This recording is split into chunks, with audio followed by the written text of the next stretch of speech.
Paddington 2 is now in theaters, guys, and is the sequel to the 2015 film Paddington.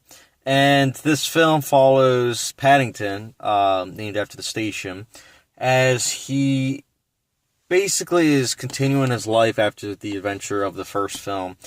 He's settling down still, living in London. He's eating more marmalade than ever, and he wants to give this pop-up book to his aunt, who lives in darkest Peru, because it's her 100th birthday. Unfortunately, it gets stolen, and it's worth a lot of money, and so he is then sent to prison, and that's where the adventure ensues. That's all I'm going to say. This film, I'll just say right now, I had a blast with this film, much in the same way as the first film, and I promise I'm not jumping on the hype train.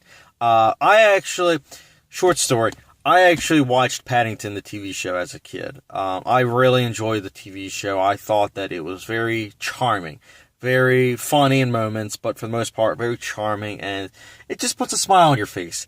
And this film, I think, does such a great job of not only paying homage to that TV show, with specifically speaking, the barbershop scene, that's straight out of an episode of Paddington. And it just put a smile on my face. I was like, wow, I was like, he did such a great job of just putting that now into a full-length motion picture scene. I loved it. I think that the cast is very beneficial in this film, too. Sally Hawkins, per usual, is great as Mrs. Brown. Hugh Grant, who would have thought he'd make a great villain? But yeah, he was very great in that role. And then Ben Whishaw as Paddington. He's perfect. Honestly, all these voices for the characters are just perfect from the TV show to this adaptation. This film was also very colorful, and the first film was too, but this film, it feels more Wes Anderson-like. In fact, all the prison scenes reminded me a lot of the Grand Budapest Hotel, and I loved every second of it. There's also references to The Great Escape, Shawshank Redemption. The list honestly continues on of movie references that it makes.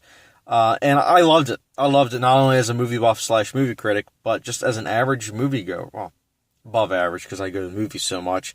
It was just very charming to see everything. It put a smile on my face, and sometimes that's all a film really needs to do. Even though this film did work for me in terms of storytelling, it did work for me in terms of cinematography, art direction, musical score, pacing wise. I think that there really isn't any flaws with this film other than it is lightweight, meaning that I think that it will require rewatches, because it's not the type of thing where you can watch it once and then remember every single thing that happens, because it's made for entertainment, and that's not a problem. But in terms of, again, memorability, it's not as great as the sums of its parts is. But still, I would definitely recommend Paddington 2. In fact, I'm giving it a 4.5 out of 5-star rating. I think that it is one of those rare family films that you can take any age person to watch this film, and they will fall in love with it because of its charm, its wit, and its humor. It is funny, too. I almost forgot that. So, definitely check out Paddington 2. Its high accolades and ratings are very much so warranted. And, again, check it out. And if you have seen it, though, let me know your thoughts in the comment section down below. And, guys, thank you again for watching. Don't forget the subscribe button.